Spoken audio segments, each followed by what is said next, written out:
బిడ్డ కన్న తల్లిని తీసుకొచ్చి రాజు తండ్రి కాదని నిరూపించిన కావ్య. ఆనందంలో అపర్ణ. ఇంతకు ఏం జరిగింది? అసలు బిడ్డ కన్న తల్లి ఎవరన్న విషయం కావ్య ఎలా తెలుసుకుంది? మరి ఎలా నిరూపించింది? ఇదంతా కూడా వీడియోలో చూసి తెలుసుకునేద్దాం. బ్రహ్మముడి అప్కమింగ్ ఎపిసోడ్స్లో ఏం జరగబోతుందో ముందుగా తెలుసుకోవాలి అనుకుంటే వీడియోని లైక్ చేయండి, ఛానల్ని సబ్స్క్రైబ్ చేసుకోండి, పక్కనే ఉన్న బెల్ సింబల్లో ఆల్ పై క్లిక్ చేయండి. ఎలా చేయడం వల్ల అందరికంటే ముందుగా చూడవచ్చు. మొత్తం మీరు చూసుకున్నట్లయితే ఇంకా కావ్య విడాకుల కాగితాలు ఇచ్చిందని చెప్పడంతోటే ఆ బాధతో శ్వేతకు అన్ని విషయాలు చెప్తాడు. ఇంకా శ్వేత అయితే నువ్వు చాలా తప్పు చేస్తున్నావు రాజ్, కావ్య లాంటి మంచి భార్యను వదులుకోవడం చాలా బుద్ధి పొరపాటు. ఇప్పుడే నీ మనసులోని ప్రేమను బయటపెట్టు. రేపెలాగా మీ మ్యారేజ్ డే కాబట్టి మీ మ్యారేజ్ డే రోజున కావ్యను ప్రేమిస్తున్నానన్న విషయం చెప్పు అని చెప్పనేసరికి సరే నువ్వు చెప్పినట్టే చేస్తాను అంటూ ఇంకా రాజు చాలా సంతోషంగా మరుసటి రోజు పూజలోంచి మరీ వెళ్ళిపోయి ఇంకా ఆఫీస్కి అయితే వెళ్ళిపోతాడు. ఎందుకంటే త్వరగా ఆఫీస్లో వర్క్ పూర్తి చేసుకుని ఇంటికి వచ్చి కావ్యకు ఎప్పుడెప్పుడు తన మనసులోని మాట చెప్దామా అని చాలా ఆతృతగా ఉంటాడు రాజు. ఇంకా అలాగే ఆఫీస్కి వెళ్ళిన తర్వాత తన వర్క్ మొత్తం పూర్తి చేసుకుని చాలా హడావిడిగా షాపింగ్కి అయితే వచ్చి కావ్యకు ఒక నెక్లెస్ శారీ కూడా కొంటాడు. ఇంకా అది తీసుకుని బయటికి చూసుకుంటూ వచ్చేసరికి ఇంకా అదంతా చూసి పరధ్యానంగా ఉన్న రాజ్ చేతిలోంచి అయితే ఆ నెక్లెస్ బాక్స్ తీసుకుని ఒక దొంగోడైతే పారిపోతాడు. ఇంకా వాడి వెనకాలే పరిగెడతాడు. రాజు కారు తీసుకొచ్చాడన్న విషయం కూడా మర్చిపోయి దొంగ వెనకాలే పరుగుని వెళ్తాడు. ఎందుకంటే తను ఎంతో ప్రేమతో కావ్యకు కొన్నవి దొంగతనం చేసుకుని తీసుకువెళ్ళడం చూసి తట్టుకోలేక పరుగుని వెళ్తూ ఉండేసరికి ఇంకప్పుడే అటుగా వస్తున్న తల్లి కొడుకు ఇద్దరు కూడా అంటే చంటి బిడ్డను ఎత్తుకుని ఒక ఆవిడ వస్తూ ఉండడం ఆవిడ్ని గుద్దేస్తాడు. అది చూసుకోకుండానే పరుగును వెళ్ళి ఆ దొంగోడిని పట్టుకుని ఇంకా వాడి చేతిలో ఉన్నదైతే లాక్కుని వాడికి కొంత డబ్బిచ్చి రాజైతే పంపించేస్తాడు. ఇంకా అవి వస్తువులు తీసుకుని వెనక్కి వస్తూ ఉండగా ఒక చోట అయితే చాలామంది నిలబడిపోయి చూస్తూ ఉంటారు. ఏంటి ఇంతమంది ఉన్నారు అని చెప్పి అక్కడ ఉన్న ఒక అతన్ని అడిగేసరికి ఎవరో పరుగున వెళ్ళి తల్లి ఈవిడ్ని గుద్దేశారంటండి. ఈవిడ అలా వస్తున్న కారు కింద పడిపోయింది. ఆవిడ చేతిలో చంటి పిల్లోడు కూడా ఉన్నాడని చెప్పాను, కానీ పిల్లోడికి ఏమైనా అయ్యిందా అని చెప్పనేసరికి పిల్లోడికి ఏం కాలేదు, కానీ ఆవిడికి బాగా దెబ్బలు తగిలాయి, తలకి అది గాయమైందని చెప్పాను. కానీ పరుగున వెళ్తాడు. ఎందుకంటే రాజుకి అప్పుడు జ్ఞాపకం వస్తుంది, నేను పరిగెట్టేటప్పుడు ఒక ఆవిడికి డాష్ ఇచ్చాను కదా, బహుశా ఆవిడే పడిపోయిందేమో అని చెప్పి పరుగున వెళ్ళేసరికి ఇంకా ఆవిడ స్పృహ కోల్పోతూ తన చేతిలో ఉన్న బిడ్డను రాజ్ చేతిలో అయితే పెడుతుంది. ఎందుకంటే ఆ డాష్ ఇవ్వడం ఆవిడికి గుర్తుంది కాబట్టి. రాజ్ కూడా ఆవిడని గబగబా కార్లు ఎక్కించుకుని హాస్పిటల్కి అయితే తీసుకువెళ్తాడు. అప్పటికే చాలా రక్తం పోవడంతో రక్తం ఎక్కిస్తారు, కానీ ఆవిడికి అప్పటికే కోమాలోకి అయితే వెళ్ళిపోతుంది. సారీ అండి, మేము కాపాడాలని ఎంతగానో ప్రయత్నించాం, కానీ ఆవిడ కోమాలోకి వెళ్ళిపోయింది, చాలా రక్తం కూడా పోయింది అని చెప్పనేసరికి సరే ట్రీట్మెంట్ చేయించండి, ఎంత డబ్బు ఖర్చు అయినా పర్వాలేదు, ఫారెన్ నుంచి అయినా సరే డాక్టర్లు రప్పించండి, ఆవిడ ఎవరో ఏంటో నేను ఇన్ఫర్మేషన్ తెలుసుకుంటానని చెప్పి రాజు అయితే ఆ బిడ్డను తీసుకుని పోలీస్ స్టేషన్కి వెళ్తాడు.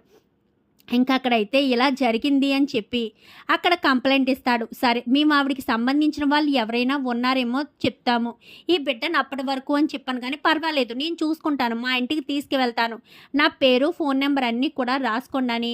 ఇంకా స్టేషన్లో అన్ని ఫార్మాలిటీస్ పూర్తి చేసి అయితే బాబుని ఇంటికి తీసుకొస్తాడు. ఇంకా ఇంటికి వచ్చేసరికే ఇంకా ఏం చెప్పాలి, ఇప్పుడు ఆవిడ బ్రతికితే ఆవిడికి అప్పచెప్పొచ్చు, లేదంటే అప్పటి వరకు మన దగ్గర ఉంచుకోవచ్చు. నా బిడ్డని చెప్తేనే కదా ఇంట్లో వాళ్ళు ఏమీ మాట్లాడకుండా ఉంటారు, లేదంటే బిడ్డను ఎందుకు తీసుకొచ్చావు, ఇక్కడ వద్దు, అనాథాశ్రమంలో వదిలేయని ఏదో ఒకటి అంటూ ఉంటారు కదా అని చెప్పి రాజు అయితే అలా ఆలోచించి బిడ్డనైతే ఇంటికి తీసుకొస్తాడు.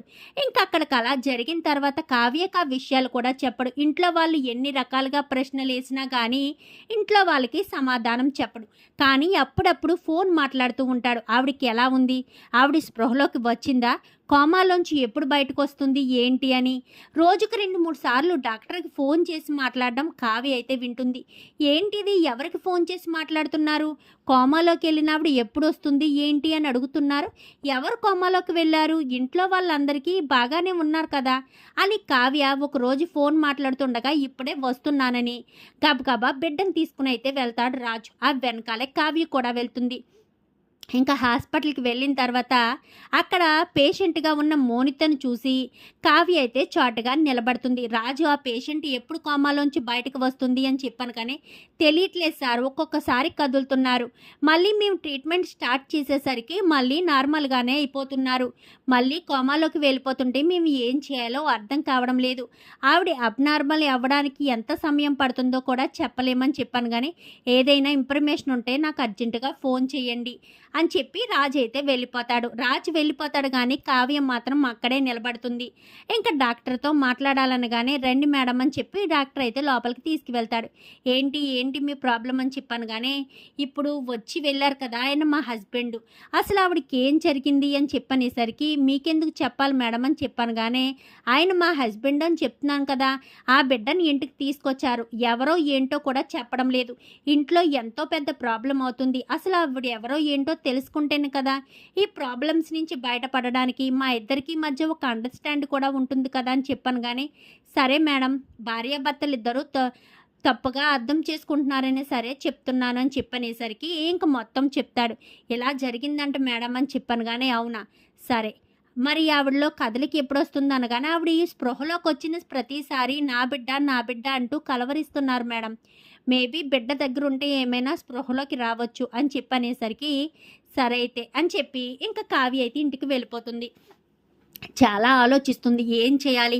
బిడ్డని ఆవిడని స్పృహలోకి రావాలి అంటే ఎలా చేయాలి అని ఆలోచించేసరికి శృతి జ్ఞాపకం వస్తుంది. వెంటనే శృతికైతే ఫోన్ చేస్తుంది. ఏం చేస్తావో తెలీదు. రేపు మార్నింగ్ మీ సార్ ఆఫీస్కి రావాలి. ఎంత అర్జెంటుగా అంటే అంత అర్జెంటుగా రావాలి. ఆయన ఒక్కరే వచ్చేటట్టు చూడు, క్లయింట్స్తో మీటింగ్ అని చెప్పు అని చెప్పనేసరికి, ఎందుకు మేడం అని చెప్పనేసరికి, చెప్పింది చేయి శృతి అని చెప్పాను కానీ, సరే మేడం అని చెప్పి మరుసటి రోజు ఉదయాన్నే రాజు బిడ్డకు సెర్లాక్ తినిపిస్తూ ఉండగా శృతి దగ్గర నుంచి అయితే ఫోన్ వస్తుంది. సార్ అర్జెంటుగా క్లయింట్స్ మీటింగ్ ఏర్పాటు చేయమంటున్నారు సార్.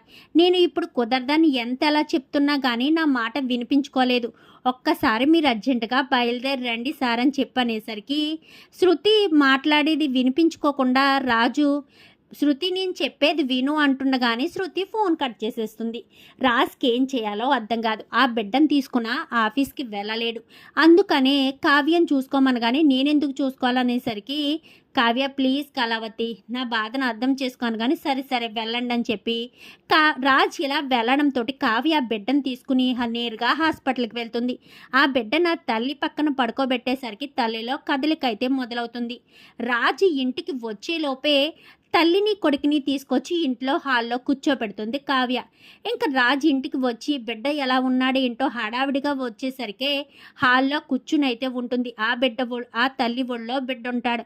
అది చూసి రాజు ఒక్కసారిగా షాక్ అయిపోతాడు. ఈవిడేంటి కోమాలోకి వెళ్ళిందని నిన్నే కదా డాక్టర్ చెప్పారు, ఈలోపు ఇంటికి ఎలా వచ్చింది అని చెప్పనేసరికి, అదేంటి అక్కడే ఆగిపోయారు, రండి అని చెప్పనగానే, నమస్కారం అండి అని చెప్పి ఆవిడ చెప్పేసరికి, ఈవిడెవరో మీకు గుర్తుందా అని చెప్పాను కానీ రాజు అలా చూస్తాడు. ఎందుకు రాజు ఇలాంటి పని చేసావు? నాకు ఒక్క మాట చెప్పుండే నిన్ను అర్థం చేసుకునే వాళ్ళం కదా. ఈవిడి బిడ్డనే కదా, ఈవిడ నీ వల్లే ఇంత ప్రమాదంలోకి వెళ్ళిందనే కదా నువ్వు ఈ బిడ్డను నీ బిడ్డగా ఇంట్లో పెంచాలనుకున్నావు. కానీ కావ్య చాలా గొప్ప మనసుతో ఆవిడ ఈ కోమాలోంచి బయటకు వచ్చేటట్టు చేసింది అని చెప్పనేసరికి, క్షమించండి సార్, నా వల్ల మీరు ఎన్నో మాటలు పడ్డారు. మేడం గారు నాకు అన్నీ వివరించి చెప్పారు అని చెప్పనేసరికి కావ్యవంకైతే చూస్తాడు. సరే సార్, ఇప్పటి వరకు నా బిడ్డని మీ బిడ్డలా పెంచారు, చాలా థ్యాంక్స్ అని చెప్పి బిడ్డను తీసుకుని వెళ్ళబోతూ ఉండగా అపర్ణ అయితే ఆవిడ నాగమని చెప్పి ₹1,00,000 అయితే ఆవిడ చేతిలో పెడుతుంది. నీ బిడ్డకి నీకు ఎటువంటి లోటు లేకుండా చూసుకోండి. ఎప్పుడు మీకు ఏ అవసరం వచ్చినా కానీ మా గుమ్మం దగ్గరికి వచ్చి ఇది అవసరమని చెప్తే చాలు, ఇంట్లో వాళ్ళు ఎవరైనా మీకు సహాయం చేస్తారని చెప్పి ఇంకా అపర్ణ అయితే పంపిస్తుంది. ఇంకా రాజ్ దగ్గరికి వచ్చి నన్ను క్షమించు నాన్న, నిన్ను అర్థం చేసుకోలేకపోయాను అని చెప్పి ఇంకా అపర్ణ అయితే రాజుని హత్తుకుంటుంది. మొత్తానికైతే బిడ్డ కన్న తల్లిని తీసుకొచ్చి రాజు తండ్రి కాదన్న విషయాన్ని అయితే నిరూపిస్తుంది కావ్య. చూద్దాం రాబోయే ఎపిసోడ్స్లో ఇలాగే జరగాలని మీరు కూడా కోరుకుంటారు. మా వీడియో కనుక మీకు నచ్చినట్లయితే వెంటనే లైక్ చేయండి, మా ఛానల్ని సబ్స్క్రైబ్ చేసుకోండి, పక్కనే ఉన్న బెల్ సింబల్లో ఆల్ పై క్లిక్ చేయండి. ఇలా చేయడం వల్ల అందరికంటే ముందుగా చూడవచ్చు.